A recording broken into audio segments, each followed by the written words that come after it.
आज हम लोग देखेंगे इक्विपमेंट। इक्विपमेंट क्या है? इक्विपिंग और assembling different component to perform a given task. हम यंत्र किसे कहते हैं? जब छोटे छोटे यंत्र को जोड़ के किसी दिए हुए कार्य को पूरा करने के लिए जो मशीन प्रयोग किया जाता है, यंत्र प्रयोग किया जाता है, उसको इक्विपमेंट कहते हैं। जैसे हमारा यूटी में यूएफडी है, ये हमारा यंत्र है। तो सिर्फ यूएफडी से तो यूटी होगा नहीं, इसके लिए हमको केबल की जरूरत पड़ती है, प्रोब की जरूरत पड़ती है। तो ये हमारे कंपोनेंट हो गए। इन सारे कंपोनेंट को इक्विपमेंट से जोड़ के फिर हम किसी भी जॉब को टेस्ट करते हैं, ठीक है। तो यूएफडी अल्ट्रासोनिक फ्लो डिटेक्टर को बोला जाता है। दो तरह का यूएफडी जनरली होते हैं, ठीक है। एक पहले पुराना मॉडल चलता था जिसको एनालॉग कहा जाता था। एनालॉग का मशीन एज लाइक इट ऐसा ही होता था, ठीक है। उसमें रेडियो जैसा नॉब होता था। अच्छा, रेडियो देखे हैं ना, नॉब घुमाने वाला नॉब होता था। ओल्ड मॉडल है ये, ठीक है। अभी ये मॉडल हो सकता है कोई बहुत पुरानी कंपनी है वहां पे अवेलेबल हो, मिल सकता है। बाकी आजकल डिजिटल ही चल रहा है, ठीक है, जिसको माइक्रो प्रोसेसर भी कहते हैं। ये लेटेस्ट मॉडल है। तो लेटेस्ट मॉडल जितना भी मशीन आता है उसमें डिजिटल डिस्प्ले होता है, ठीक है। उसको हम सीआरटी भी बोल सकते हैं, कैथोड रेज ट्यूब, ठीक है। तो ऐसे सीआरटी जो आता था उसमें फिलामेंट लगा होता था प्लस माइनस का, और कंटिन्यूअस ये आपका इलेक्ट्रॉन ट्रेवल करता था और इस पे डिस्प्ले पे दिखता था, ठीक है। लेकिन एक चीज कॉमन है डिजिटल में भी और एनालॉग में भी, दोनों में जो डिस्प्ले का ये होता है, डिस्प्ले होता है, उसमें एक्स एक्सिस वाई एक्सिस दोनों रहता है, ठीक है। डिजिटल में भी है, ओल्ड मॉडल में भी है। एक्स एक्सिस रेंज बताता है, और वाई एक्सिस एम्पलीट्यूड बताता है, कितना हाइट हमारा इको उठ रहा है, ठीक है।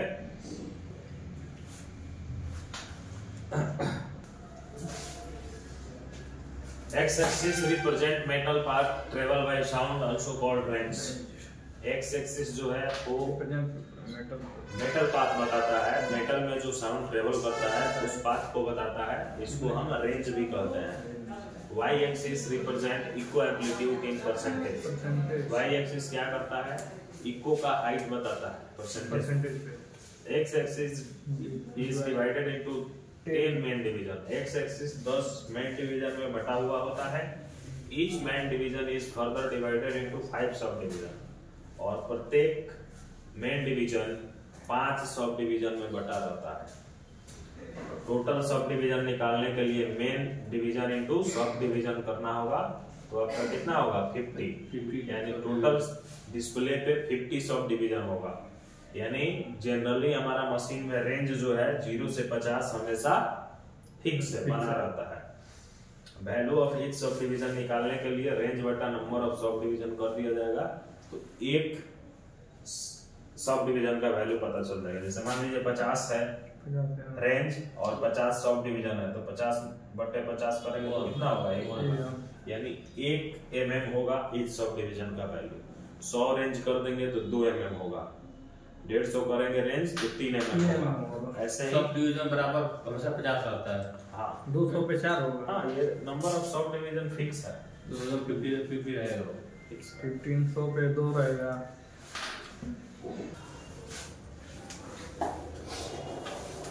Description the part of CRT. CRT का जो भी पार्ट है उसका विवरण देख रहे हैं। यहाँ पार्ट हम नहीं बोलेंगे, सीआरटी का अंग नहीं बोलेंगे। सीआरटी पे जितने भी इक्विपमेंट के द्वारा यूज किया जाता है, बटन्स या मूवमेंट, उससे रिलेटेड ये सारा पार्ट है, ठीक है। तो इंडिकेटर है सबसे पहले, तो ये क्या करता है? To indicate the indication of battery discontinuity ETC. Machine में इंडिकेटर इंडिकेट करता है अगर कोई डिसकंटिन्यूटी आ गया तो बैटरी लो हो गया उसका, ठीक है। तो इस तरह के चीज के लिए हम इंडिकेटर का प्रयोग करते हैं, ठीक है। हॉर्न भी, ये सब भी यूज किया जाता है।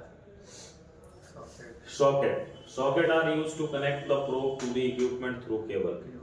सॉकेट का प्रयोग किया जाता है प्रोब को जोड़ने के लिए मशीन से केबल के द्वारा। On off use for switch on off the equipment, machine को चालू और ऑन ऑफ का बटन रहता है करने के लिए इसका प्रयोग होता है। स्वीप क्या है? This makes the electronics in the display unit to move और sweep from left to right at a selected speed forming a sweep line. कह रहा है ये क्या करता है, डिस्प्ले पे जो इलेक्ट्रॉनिक्स यूनिट होता है उसको मूव करने के लिए प्रयोग किया जाता है। लेफ्ट से राइट या राइट से लेफ्ट दोनों में किया जा सकता है। जिस स्पीड फॉर्मिंग का सिलेक्शन किया गया है उस स्पीड से, ठीक है। This is known as time base, इसको टाइम बेस भी बोलते हैं, रेंज भी बोल सकते हैं क्योंकि रेंज ही मूव करता है, ठीक है।